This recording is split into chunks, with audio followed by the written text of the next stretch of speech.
Bursa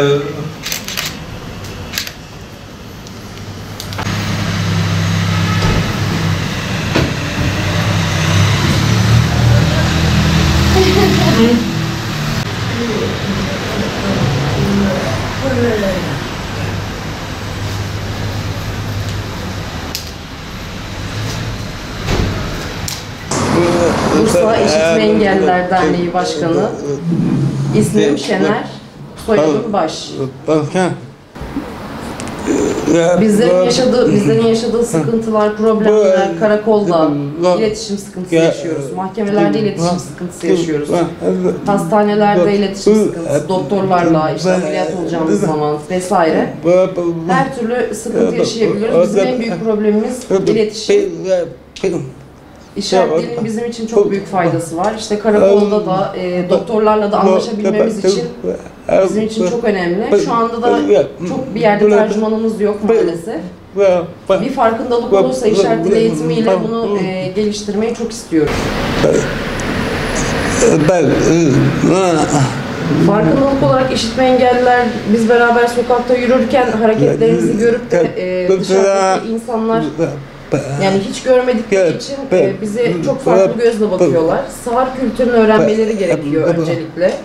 Yani komşularımız, tanıdıklarımız biliyorlar, bizi anlıyorlar ama bunun için işaret dili eğitimine bir kere katılmaları gerekiyor. Hem sağır kültürünü öğrenebilmeleri için hem bizimle iletişim kurmaları için. Sokakta gördükleri zaman da bize böyle hani bir yabancıymışız, bir canavarmışız gibi bakmazlar.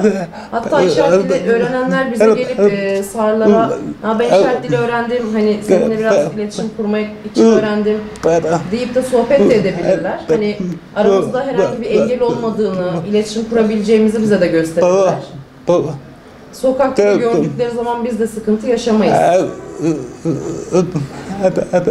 İletişimde hep sıkıntı yaşıyoruz. Sağırlar bu konuda sıkıntı yaşıyorlar. İşaret dili eğitimi bizim için o yüzden çok faydalı. Hepinizden bekleriz.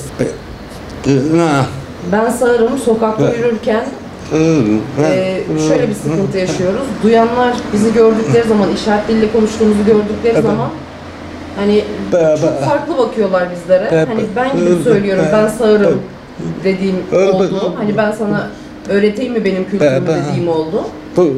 Hani birlikte vakit geçirdikten sonra, sağır kültürüne aşina olduktan sonra daha rahat ederler. Çünkü onlarla bizim aramızda bir fark yok. Onlar da konuşuyorlar. Biz de işaret diliyle konuşuyoruz. En önemli şeylerden bir tanesi işaret dili eğitimi. Yani bu işaret dili eğitimi farkındalık da oluşturuyor bizler için. Ve hani sokakta gördükleri zaman selam bile verebilirler. Tanımadıkları bile olsa sağırı gördüğü zaman. Ya onlar da bize pozitif enerji vermiş oluyorlar. Ayrıca tamam haberlerde işaret dili tercümanı görebiliyoruz ama hem çok küçük hem de bizim istediğimiz o çok faydalı. Biz bundan çok memnunuz. Ama olmadığı zaman biz sıkıntı yaşıyoruz. Altyazı yok. Dizileri izleyemiyoruz. Problem yaşıyoruz. Televizyonlarda bu sebeple dizilerde de her şeyde tercüman eklenmesini ve biraz daha büyütülmesini çok isteriz. İşaret dili eğitimine katılmanızı çok isteriz. Devletin yasalarında sistemde bizim için çok faydalı olacak birkaç şey var. Özellikle de meclisten geçmesi gereken çok istediğimiz bir şey var. Çünkü çok engel görüyoruz bu konuda. Bizim sunduğumuz bir yasa var, sağır torba yasası. Daha önceden biz bunu sunduk. Bizler için çok büyük faydalı olacak bir şey. Hani milletvekillerinin de bunun farkında olmasını çok isteriz. Sağır okulları için faydalı olacak şeyler var. Çocuklarımız için, eğitim için çok farklı konuda yazdığımız maddeler var. Hastane olsun, mahkeme olsun, üniversite olsun. Sağırların en çok ihtiyacı olan şeyleri yazdık. Diğerleriyle eşit olabilmek için. Bu yüzden bizim için en önemli şey sağırların torba yasasının kabul edilmesi. Büyüklerimize saygı duyuyorum. Özellikle de Cumhurbaşkanımız da bu konuyu da çok isteriz. Onu sunmayı çok isterim.